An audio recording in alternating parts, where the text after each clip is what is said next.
I never thought the worst betrayal in my life would come with my mother's blessing. It's a weird sentence to write, but if I'm going to tell this story honestly, I have to start there. My name is Mark. I'm 36. I was married to Anna for 7 years. Together, we have a son, Elias, who just turned 6. He's the reason I still get up in the morning. Anna and I were a classic love story, or so I thought. We met at a mutual friend's wedding. She laughed at my dry jokes, told me she'd never dated a nice guy before. I was hooked. She was beautiful, passionate, a little chaotic, but full of life. I fell for her hard. I wanted to protect her from the world. And I really believed she loved me. We built a home. We had our son. We had what I thought was a quiet, honest marriage. But looking back, I think she got bored. Or maybe I just became invisible to her. It started with little things. Girls' nights out that ran later and later. Her phone suddenly always face down. The coldness in bed. I noticed it all, but I didn't want to believe what my gut was screaming. I blamed work stress.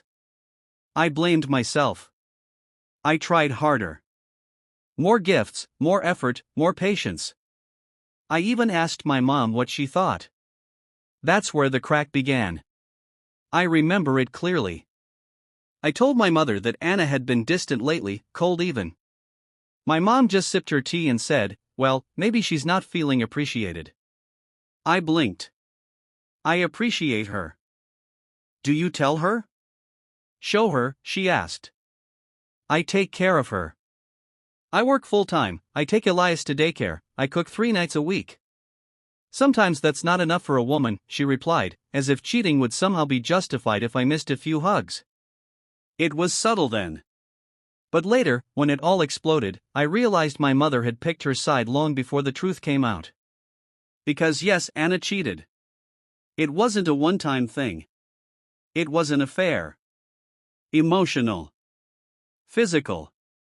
4 months. And not just that, when she was finally caught, she twisted everything. And the worst part? My mother helped her do it. It wasn't even me who caught her. It was Elias. I came home early one Tuesday. I'd taken half a day off because Elias had a mild fever at daycare. When I arrived, he was on the couch watching cartoons.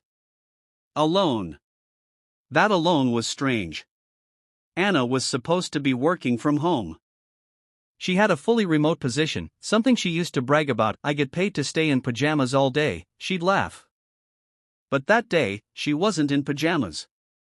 Or in the house. Elias looked up and said, "Daddy, Mommy had a friend over." But they left. That's how it started. I checked the Ring camera. It wasn't hidden, just a regular doorbell cam we'd both installed together. There she was, 2:47 p.m., opening the door in a red dress and heels, nothing she'd ever wear around the house. And right behind her? A man in a button-down shirt. Tall. Smiling. He kissed her on the cheek like he'd done it 100 times. I froze. I don't remember much after that. I went to the bathroom and threw up. That was the moment the reality set in. My wife was cheating on me, in our home, with our son sitting on the couch just a few feet away. When she came home around 5, I was sitting at the kitchen table. She froze in the doorway, eyes wide. "You're home early?" "Yeah," I said. "Elias told me you had a visitor." Her face didn't even twitch. "What are you talking about?" I pulled up the footage on my phone. I held it out. Her expression shifted from calm to complete stone. Cold. Calculated. She didn't look guilty. She looked annoyed. She didn't deny it. Didn't panic. Instead, she said, "So you're spying on me now?" I swear to God, those were the first words out of her mouth. "You're spying on me." Not "I'm sorry," not "it's not what it looks like," not "please don't leave me." She went on the offense. And that was the exact moment I knew I'd lost her long before today. I told her to get out. To go stay somewhere else. She screamed that it was her house too, even though it was my name on the mortgage, my money paying the bills. Then she said something that made my blood go cold. She said, "Elias is staying with me." When she said, "Elias is staying with me," I felt my chest tighten in a way I've never felt before. This woman had just been caught cheating, with video proof, and she was already staking a claim to our son like she was the victim. Like I had done something wrong. I stood up and said, "You're not taking him anywhere tonight." She crossed her arms and smirked. "You think a court would side with you? You're angry. You work too much. You're barely around." "I'm around more than the guy you were just screwing while Elias watched TV down the hall." Her expression darkened. "Watch your mouth. You're not going to talk about me like that in front of my child." My child. That's when I realized something disturbing. She didn't mean our child. She meant hers. In her head, she already saw Elias as hers alone. And the way she said it, with that sharp, bitter tone, made me understand something else. She was going to use him as a weapon. When she stormed upstairs, I grabbed my phone and called my mother. I needed to hear her voice. I needed a mother's comfort. Some kind of sanity. She picked up on the second ring. "Mom, she cheated on me." There was silence on the line. Then she asked, "Are you sure?" I told her everything, about the camera footage, about the man, about Elias being alone. She didn't gasp. She didn't cry. She didn't even say she was sorry for me. Instead, she said, "Maybe she felt lonely, Mark. You work a lot." Maybe she needed to feel wanted. That's when I went cold. My own mother was defending her. I don't know if Anna had gotten to her first. I don't know if this was some generational thing about protecting a woman no matter what. But my mother, who saw me cry as a kid, who bandaged my knees, who told me I was a good man, was now making excuses for the woman who cheated on me in my own home. She ended the call with, "Please don't make this uglier than it has to be." That was it. I felt something inside me break. That night, she slept in the guest room. I stayed with Elias, holding him like I was afraid someone would take him away in the night. The next day, she was gone before sunrise. She left a note. "I'm staying at my mother's for a few days. Elias should be with me this weekend. Let's be adults about this. Let's be adults about this." She wrote that after lying, cheating, gaslighting, and then trying to walk off with my son like he was part of some custody starter pack. I took a picture of the note and sent it to my lawyer friend. I wasn't playing games. That same day, I started getting messages from mutual friends. The kind that make your stomach sink. "Hey, Mark, just wanted to check on you. Anna said you two are taking a break? Sorry to hear about the split, man. I heard you've been struggling emotionally. I don't want to take sides, but she says you've been distant for months." She was spreading her version of the story. The emotional abuse narrative. That I was cold. Unavailable. That I was struggling mentally, and she was doing her best in a lonely marriage. And the thing is? People believed her. Because that's what society does now. It protects women, even the guilty ones. One of her friends even messaged me, "Don't blame her for needing affection. You guys drifted." As if that justifies bringing a stranger into my home. As if drifting gives you a hall pass to blow up your family. The worst part? My mother was one of them. I found out through my sister that she had lunch with Anna the day after everything happened. She told Anna, "Just make sure Elias isn't caught in the middle of this. He needs his mother." That was it. Not, "What you did was wrong." Not, "You need to fix this." Just more quiet excuses. More soft landing for the woman who burned down my life. By the end of the week, Anna officially moved in with her mother. She took Elias for a trial weekend like nothing had happened, like our lives hadn't just been detonated by her lies. I hated every minute he was gone. I didn't know what she was telling him. Elias was only 6, but he was sharp. He asked questions. He noticed things. And now I had to wonder, what version of reality was she feeding him? That Sunday, when I picked him up from her mother's house, I got my answer. He didn't run to hug me like usual. He stood behind her. Stiff. Guarded. When I knelt down and said, "Hey buddy," he mumbled, "Mommy says you're not nice to her." The world stopped. Anna stood behind him with this smug, unreadable face.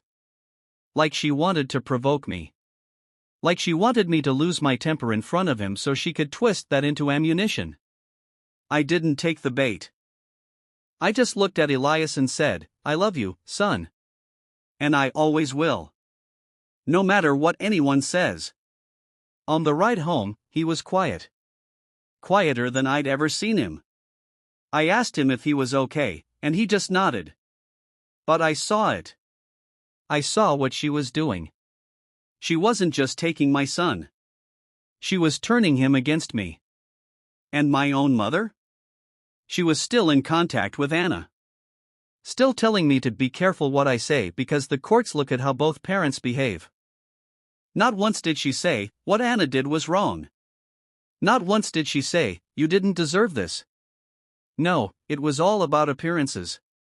About keeping the peace. Even if I had to bleed quietly while they painted me as the villain. That's when it hit me. Anna wasn't just playing dirty. She was planning to make me look like the reason she cheated. 2 weeks later, she filed first. Not for full custody yet, but for temporary primary residence with supervised visitation. Her lawyer claimed that due to my emotional volatility and passive-aggressive behaviors, she felt unsafe leaving Elias alone with me. I read the document in total disbelief. Passive-aggressive? Me? Unsafe? I've never even raised my voice around Elias. That phrase stuck with me, feels unsafe. Not was threatened. Not he harmed me. Just feels. In today's world, feelings are enough to weaponize the legal system. And then I saw it, buried deep in the complaint. Her lawyer had included a witness who supported Anna's claims. My own mother.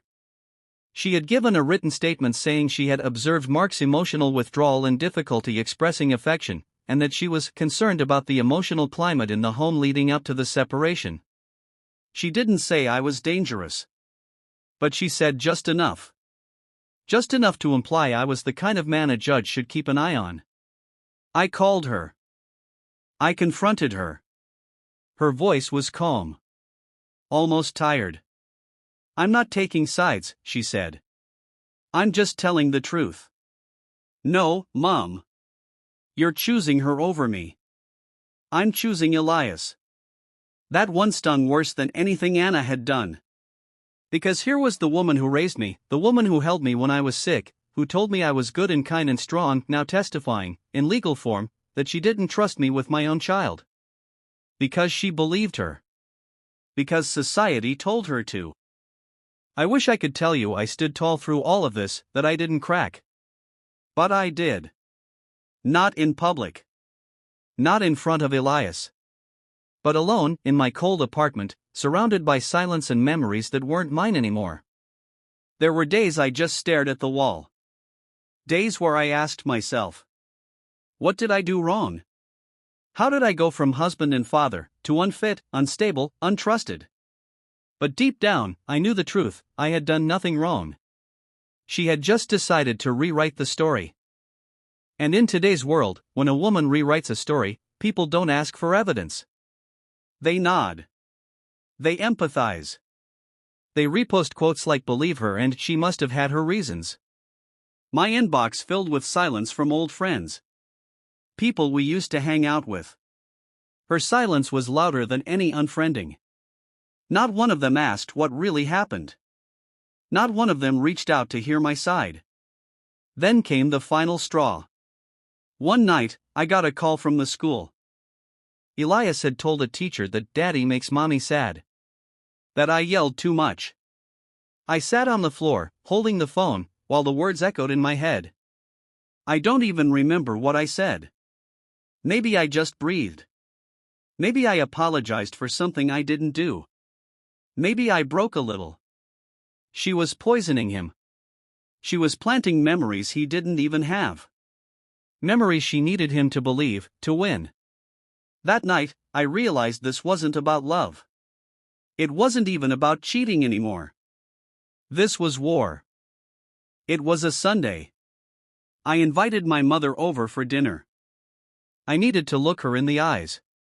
She arrived with a warm smile, carrying her usual Tupperware of homemade soup like nothing was broken. Like she hadn't testified against her own son. Elias was excited to see her. That part still felt normal. But I wasn't pretending anymore. When we sat down at the table, I said, "We need to talk." Her smile faded. She knew. "Why did you do it, Mom?" I asked, calm but flat. "Why did you sign a statement against me?" She sighed, put her spoon down. "Mark, I didn't mean to hurt you. I was trying to prevent a fight. If I didn't cooperate, Anna said she'd make it harder for you to see Elias at all." That sentence nearly made me choke. She threatened you, and you folded. She said you were unstable. And you believed her? I asked, finally raising my voice, not yelling, not angry, just exhausted. "Do I look unstable to you?" She didn't answer. "You raised me," I said. "You know who I am." And when everything fell apart, you believed her. The woman who cheated. Lied. Manipulated. "I didn't want to lose my grandson," she whispered. And that's when I saw the truth in her eyes. She was scared, too. Scared that Anna would cut her off if she stayed loyal to me. It hit me then, my mother didn't choose Anna over me. She chose access to Elias. She bowed to the woman who burned down her son's life because society told her the mother holds the power. And in this world? She does. My mother cried that night. I didn't. I'd already run out of tears. The court didn't care about the truth. They cared about narrative. And Anna had mastered hers, overworked husband, emotionally distant, growing apart, needed affection, felt unseen. The classic modern fairy tale of justified betrayal. The judge didn't grant her full custody, but the ruling felt like a punishment anyway.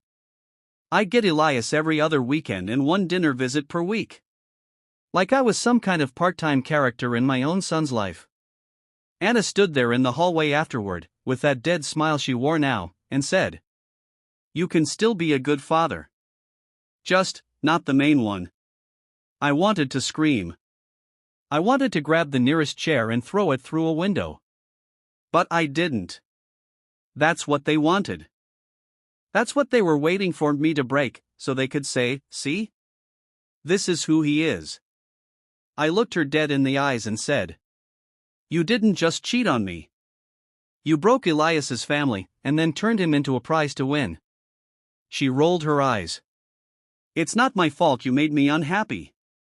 That sentence right there? That's when I finally understood the game. In today's world, a woman's unhappiness is a man's guilt. No matter what she does.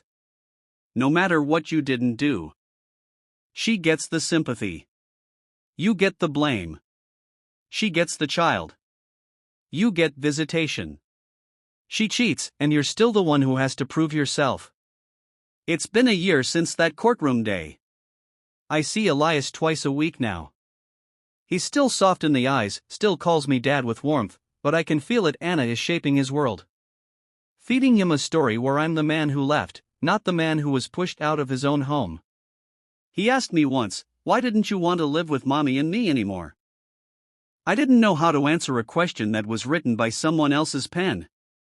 But I refused to poison him with the truth. He'll grow up. He'll put pieces together himself. And when he does, I want him to know I never lied to him. I never betrayed him. My mother and I barely speak now. The woman who once sang me lullabies chose the comfort of being close to Elias, rather than standing for what was right. I don't hate her. I'm just done waiting for her to stand up. And Anna? She's still with the same guy, the one who used to sneak through our front door at 2 p.m. while our son sat on the couch eating cereal. But they're not as happy as they pretend. I know that because I see her social media posts. Always just a little too curated, always smiling just a little too hard. Like she's trying to convince someone. Maybe herself. But here's the thing. I have peace. Real peace. The kind that only comes after you've walked through hell and realized you survived. I have a new apartment. A new job. A quiet life. I don't have to sleep next to someone I don't trust anymore. I don't have to second guess the way she turns her phone over. I don't have to compete with a lie dressed in perfume. The world didn't protect me. Society didn't care about the truth. But the truth doesn't need defenders. It just needs time. Because in the end, people reveal themselves. She cheated. She lied. She manipulated. And one day, Elias will see it, not because I told him, but because she'll do it again. And when she does, he'll remember who was still standing beside him. Not perfect. Not wealthy. Not powerful. Just honest. And sometimes, that's the most powerful revenge there is.